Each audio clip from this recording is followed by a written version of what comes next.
Nonverbal communication is an important part of the everyday lives of people around the world. Oftentimes, it is actions or subtle cues that speak the loudest volumes to people.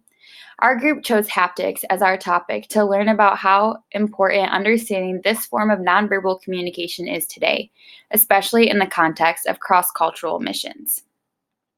Haptics is defined as a form of nonverbal communication and a way by which people and animals communicate via touching. Touching is the most effective means to communicate feelings and emotions.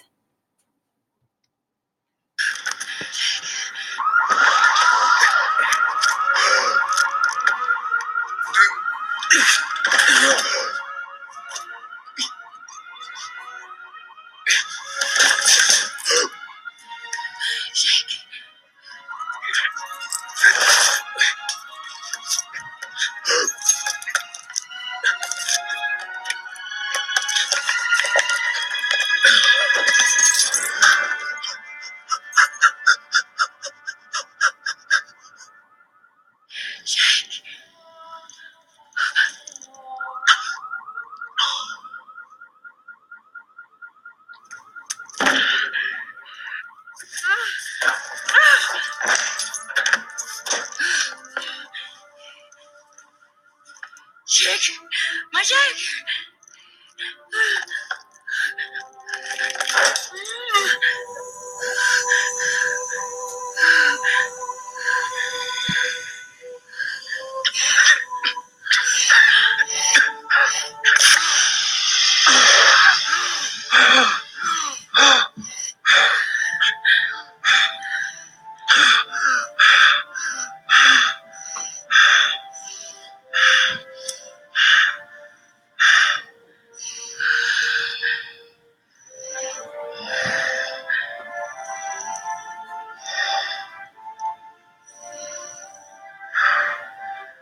I see you.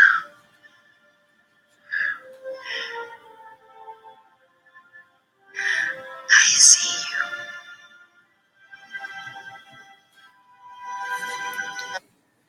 Haptics is a form of nonverbal communication that could easily go unnoticed. A simple touch can speak 1,000 words. This scene from the movie Avatar is a great example. Though they do not say this, and they each were born in separate worlds, both literally and figuratively, it is evident that the two characters love each other through a simple touch. This is just one of the many ways that haptics is used in everyday life, to say I love you, to greet someone, to grieve with someone, and lots of things in between. In the article, Latino Anglo-American Differences and Attributions to Situations Involving Touch and Silence by Rosita D. Albert, the difference between how newly immigrated Latinos and Anglo-Americans respond to touch and silence between each other is addressed. Albert states, as is well known, differences in beliefs, values, and expectations of two separate cultures may lead to misunderstandings between members of those cultures. This study seeks to define the attributions of those from Latino and Anglo-American cultures and how this affects how we see each other. In this study, the researchers interviewed 150 10 to 15-year-old Latino students. These interviews and observations were then comprised into randomized pamphlets that were given to Latino students and teachers and Anglo-American students and teachers and asked which of the attributes went best with the situation described. Significant evidence was found showing Latinos view situations involving touch in a much different way than Anglo-Americans. The repetition of 9 questions in each of the pamphlets given to each of the participants acts as a control to directly study the results of those questions, along with other randomized stories. Having a group of Anglo students compared to Anglo teachers and also gives control to compare how Latino students versus Latino teachers and Latino students versus Anglo teachers respond. This assists in comparing how students of different cultures respond. The original group of interviewees was 150. Following this, 208 Latino students, 256 Anglo students, 18 Anglo teachers, and 18 Latino teachers were given the pamphlets and asked to answer with what attribution they thought went best with the story. All of the participants were from the same school, and the teachers had taught Latino students. Subjects were randomly chosen from this school in North America. However, students in the Latino subject had recently immigrated to the United States in the last 2 years before the study was conducted. Participants were basically assigned based on their cultural background and history. A set of 9 randomly selected stories were in each of the pamphlets that were randomly assigned to participants in order to control confounding variables. A variety of students from different Latino backgrounds were also selected as part of the study. Students who spoke Spanish were allowed to read the pamphlet and answer in either Spanish or English to assist in eliminating a language barrier. The results showed that Latino students and Anglo teachers chose different attributions for particular stories involving touch. The results for this study were listed clearly, and implications for these results were also given. Specific instances where these results were shown were also given by the researcher. Multiple charts showing the process of chi-square in the study were given as well. The results were analyzed using 3 questions. Do Latinos differ from Anglos in their attributions? Do teachers differ from their students in their attributions? Are there interactions between the Latino-Anglo factor and the teacher-student factor? Each question was answered in the affirmative except for the Latino-Anglo and teacher-student factor. Although this study may be difficult to replicate because of the size and depth of process in which data was collected, it is possible to replicate. The processes and phases are listed by the researcher in terms understandable by anyone reading. And if the reader is more interested in the phases, another source is listed where more information can be found. The study was created on the basis of the 150 interviews of the 10 to 15-year-old Latino students. This may be anecdotal, but it does not provide evidence for any conclusions. It is simply a basis to which the researchers use to conduct their research and have each participant use the same stories that actually take place in the real world. Therefore, the study has minimal anecdotal evidence attempting to prove their hypothesis. Using a bilingual and bicultural panel of 4 people, the results of the study were synthesized. The researchers also used the methods of past researchers and known statistical method of chi-square to analyze their research. However, the researchers often cite themselves as the basis for their knowledge they are referencing, which may be biased information. In the article, Experience Haptics Roughness Promotes Empathy, the researcher said that the sense of touch provides us with the most fundamental means to acquire information and to connect with the external world. Within the study, there was 220 undergrad students, 106 females, and 222 males. 122 males.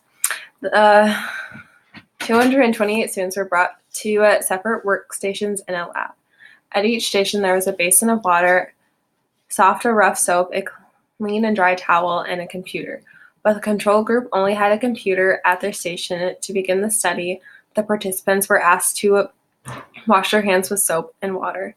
Then they were asked to read an article from the community health clinic about ill people. Once they were done with the article, they were asked to take a questionnaire to reflect on their emotions toward the ill people. The control group consisted of students who didn't wash their hands at all, while the other 2 groups either washed their hands with soft soap containing vitamin E and aloe or rough soap containing exfoliating microbeads. The sample size was that there was a total of 220 undergrad students who participated in the study, 106 females and 122 males. The students were separated into 3 groups, and each student was led to a different workstation where they couldn't see anyone else. The control group workstation only had a computer, while the other 2 experimental groups had a basin of water and soap, either soft or rough, a clean and dry towel, as well as a computer. After the experimental group washed and dried their hands, they answered 1 question evaluating the soap. Then they answered several questions in response to an article by the community health clinic. The questions were directed at the empathy experienced by the participants toward patients in the community with serious illnesses and diseases. The control group only participated in this exercise. They did not participate in hand washing of any kind. The goal of the study was to see if hand washing was either soft or rough soap had an effect on empathy displayed. The results of the study were that the participants that were given rough haptics were proved to be more empathetic. The results were given by the researchers shown through graphs and charts explaining the data about how rough haptics promote empathy. The research could be difficult to replicate due to the larger participant size and due to the lack of specific information. The method that the researchers used was also very general. Within this research, there was a lack of anecdotal evidence. The researcher of The study referred to other sources to help gather the information needed to conduct their experiment. The following video gives examples on how the same touch may be mean completely different things depending on the cultural context to which a person belongs, as well as the types of touch that are appropriate in one culture but inappropriate in another. In the U.S., we touch strangers of both sexes. Shaking hands is a fairly common way of greeting a stranger. Islamic cultures don't approve of touch between genders, even handshakes, but approve of hugging and hand-holding amongst those of the same sex.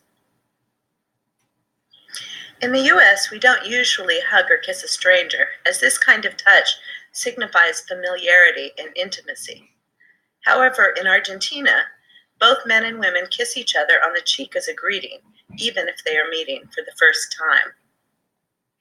In the U.S., hand-holding and kissing are usually reserved for romantic relationships. Age is also a factor in touch. In the U.S., adults may kiss children on the cheek or head, and children sometimes kiss adults on the cheek.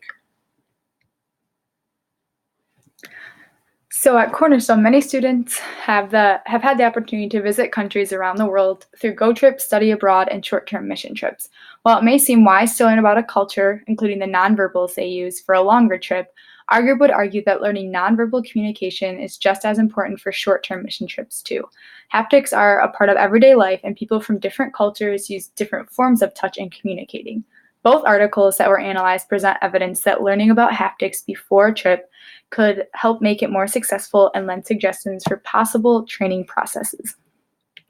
Article 1 stresses the fact that different cultures view situations involving touch in various ways. This being said, it is important for students to understand this before going on a short-term missions trip. Training for these trips could include videos or an informational discussion panels on common haptic situations that are unique to the culture that will be visited. For instance, how to properly greet a Haitian on a trip to Jacmel, or what hand gestures to avoid on a mission trip to Hong Kong. Here are 3 specific examples for topics a discussion panel could use for students traveling to a country with a predominantly Latino culture. 1, what it means for American to have low to moderate contact country and Latin America to be a high contact country, contact meaning hugs, touching, etc. The second is Latin American cultures have a more collective mindset, while America has a more individualistic mindset. So if a student likes alone time, they may want to prepare for lots of group time in situations that may push them out of their comfort zone, among other things. And finally, Latin American cultures are polychronic, such as balancing multiple tasks, changing plans often, and caring about close friendships and family more than privacy, while Americans are more monochronic, with members who do one thing at a time, stick to plans, and are prompt, and try not to disturb others in their privacy. And the second article suggests that texture of touch could play a role in emotion, specifically empathy. For training for short-term mission trips, this could be used in how students fundraise money. In the discussion portion of the article, it suggests that adding sandpaper to a clipboard with information on the charity led to more donations, just like rough soap increased empathy. So a student desiring to travel and raise money could use a rougher textured letter. Along with this, it is evident that emotions are impacted by texture. Students could look for evidence of this while they're on their mission trip.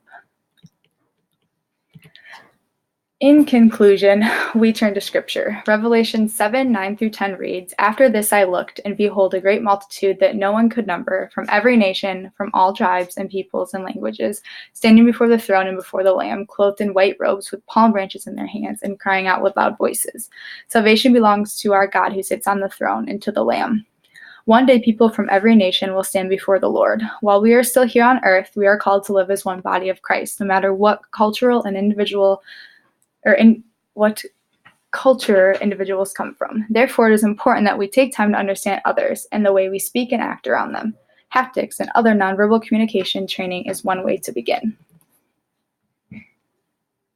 Here are the sources we used to build our argument along with the information about the articles.